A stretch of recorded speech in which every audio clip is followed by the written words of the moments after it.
LGU Buldon Hakot Awards sa ika-apat na pagkilala ng BARM at ilang LGU awardees ating alamin. Nasa detalye ng balitang yan si Kabanderang Yani Abdul Rashid. Kabanderang Yani, ibandera mo. Bandera Live Report.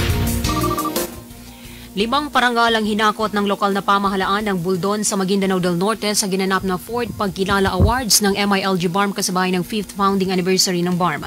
Mismong tinanggap ni Buldon Mayor Pahmia Manalaw Masurong ang award na kinabibilangan ng mga sumusunod: Seal of Good Local Governance, Child-Friendly Local Governance Audit, Local Governance Functionality Appraisal, Peace and Order Council Functionality Award. Maliban sa LGU Buldon, tumanggap din ng parangal ang Barangay Dinganen, Buldon ng Search for Model Barangay. Maliban dito, personal din na tinanggap ni Dato Anggal Mitimbang Maguindanao del Sur Mayor Mary Joy Estefany Uy ang 2 parangal na tinanggap ng lokal na pamahalaan sa ginanap na 4th Pagkilala Awards. Kabilang sa tinanggap nito ay ang Local Governance Functionality Appraisal at Child-Friendly Local Governance Audit. Inaalay ng alkalde ang parangal na ito sa mga residente o constituent ng Dato Anggal. Lubos din ang pinasalamatan ng alkalde ang MILG at ang BARM government sa paggawad ng award sa magsisilbing inspirasyon sa mga lokal na pamahalaan na mas lalong pagbutihin ang pagseserbisyo sa publiko.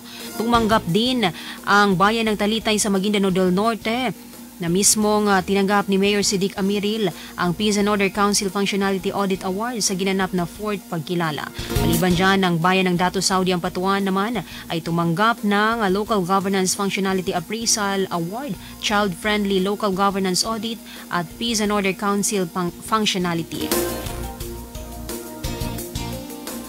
Ang bayan naman ng Talayan ay tumanggap ng award sa ginanap na 4th Pagkilala ng Seal of Good Local Governance, Local Governance Functionality Appraisal o LOGFA, Child-Friendly Local Governance Audit at Peace and Order Council Functionality.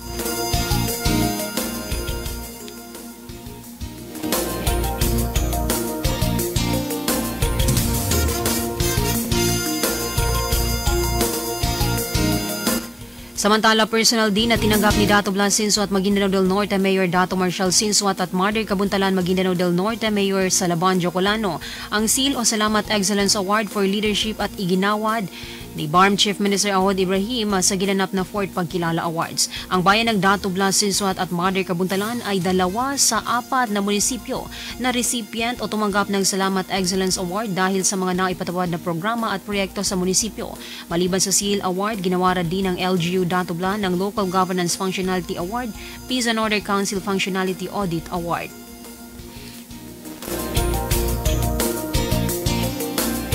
Tumanggap din ng lokal na pamahalaan ng Pagalungan, Sharif Aguat at Mama Sapano ng Seal of Good Local Governance o SGLG Award, Child-Friendly Local Governance Audit at Local Governance Functionality Awards, ang LGU ng Sharif Aguat at ng Pagalungan. Tumanggap din ng Child-Friendly Local Governance Award at Local Governance Functionality Appraisal Award, ang LGU Mama Sapano.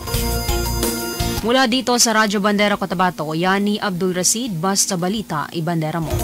Bandera Reports Afternoon Edition.